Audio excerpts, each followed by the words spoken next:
Yaxshimisiz? Hey qeri qo'pon. Ağzım bilan pishirishadigan baliq keldi qo'pon. Yo'q, shu bola men shu. Wow. Hey, aşı balımı, aşı dadaşmı? Qo'pon, şimdi tasir etkizmay. Yo'q, men bak yaxshi odam. Hey, sizdan yaxshi eskilikdan demişim ki men çok ran ling xov. Qo'pon. Hey. Bo'pti, das. 5-4 million pulni kimga xarjlab beraman? Oy, mehmanda tova kuchasi chiqadi, boshda ish chiqaydimda. Buni paranglashib, buni tushunishmamdi. Shuni bilan shu tijorat qilib qaqsana bo'lib ketdim-da. Vay, beşimdaqda qopaq qeyri. Nima jenimni chiqardin? Yo'q, keyin yana pul topdim men. Bichim, nima ishsiz, nima yeysiz? Tamoq buyurtidanda qancha? Oy, maqul buyurtidayli. Mulozim. Manisanın xo'g'asi bek payziyjimi? Adam ziyonsiz lazımları yaşça sürvetmeydi. Ve çok kichiklaysi bek yaxshi. Ama muhimi bak kiyimni faqat pul sinib qolmaydi. Endi asas maqsad kelsak, men o'tganda doktorga borsam, doktor yurgan ojiz ekan, 2 oylik umrim qoldi dedi bana. Og'zingizni tushman dedi.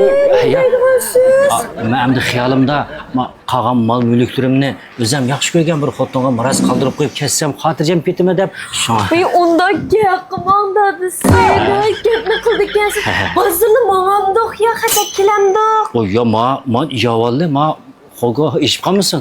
Ye dadisi. Bunichi kap yovansaqmi bo'ladi? Mani ikkita yerda. Qisiz to'ydimi mang'amda? Ya hozir edik-ku. Ikkita yo'lay. Yo'lay. Diqqat qilinjimi? So'ra ichib beray. Rahmat. Endi bunday gap. Men bir putim go'yaksan qilgan odam. Sizni jafo sab qo'yamanmi ling xo'p qizlarni? Ye. Unda gaplar cho'qran. To'qdan.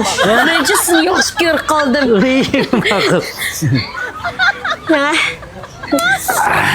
Ne balansma? Mang'amdoq. Mayli. Mayli. Mayli.